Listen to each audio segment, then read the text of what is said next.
Et c'est le printemps, le temps est venu donc pour certains de réinvestir leur jardin. Que faut-il planter à cette période de l'année? Quels travaux réaliser en priorité?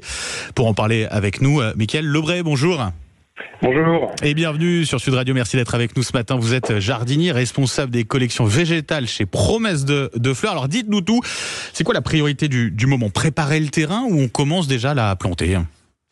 Alors là, normalement, à cette époque-là, on a déjà préparé notre terrain. C'est-à-dire qu'on a vraiment préparé le sol, on a un sol prêt à accueillir les végétaux et on peut à peu près tout planter en ce moment.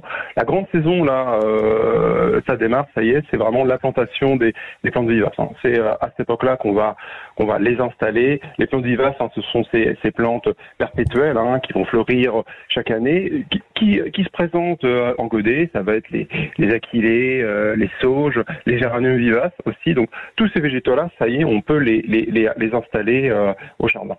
On peut également commencer son potager, bien évidemment, oui. Parce que là, les conditions commencent à être quand même bonnes hein, dans quasiment toute la France. Donc là, c'est le moment des semis, des repiquages, mais attention quand même parce que les gelées peuvent encore venir. C'est ça, j'allais vous le demander, Mickaël Lebray, parce que les gelées, il y a ce risque-là, on le sait, surtout début avril, très clairement. Est-ce qu'on peut s'en prémunir ou en tout cas, voilà, faire qu'est-ce qu'on peut faire pour éviter que ça soit un problème? Alors, il y a plusieurs choses, plusieurs solutions. Déjà, pour les jardiniers qui habitent dans le Nord et qui ont la chance, pour certains, d'avoir une petite serre, eh bien, on peut démarrer tous ces plants potagers dans la serre. Hein. On va pas les installer dehors pour le moment. Et pour les plants potagers les plus précoces, ce que l'on peut faire, c'est installer de la paille autour de ces plantations pour pouvoir les protéger. Ça, c'est une première chose. Seconde chose aussi, dans le jardin d'ornement, là, on va utiliser ce que l'on appelle du mulch ou du BRF, c'est du bois, en fait, broyé, que l'on va mettre aussi autour de ces plantations et ça va protéger les jeunes feuilles du froid, hein, qui va encore venir. Dernière chose également, on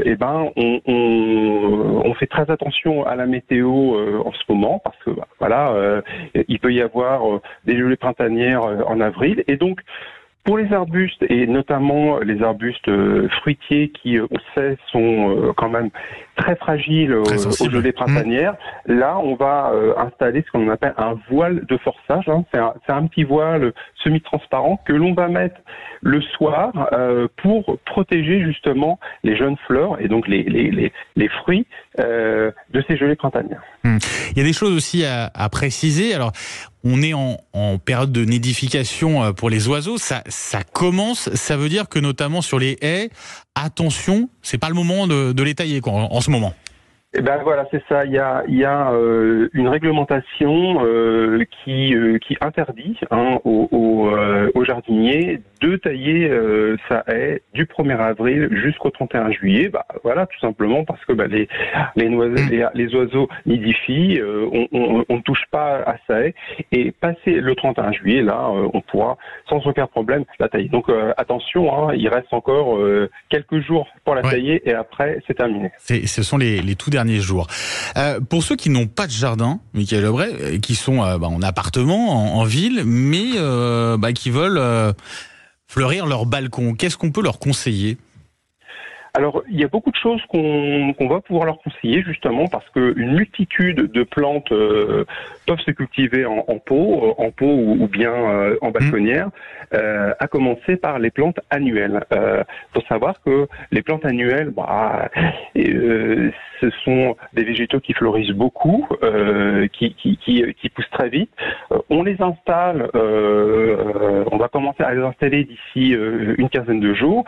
Il faut savoir que les plantes annuelles, la plupart se présentent sous forme de mini-mottes. Donc là, c'est vraiment la période de plantation de ces plantes-là en mini-mottes. Hein.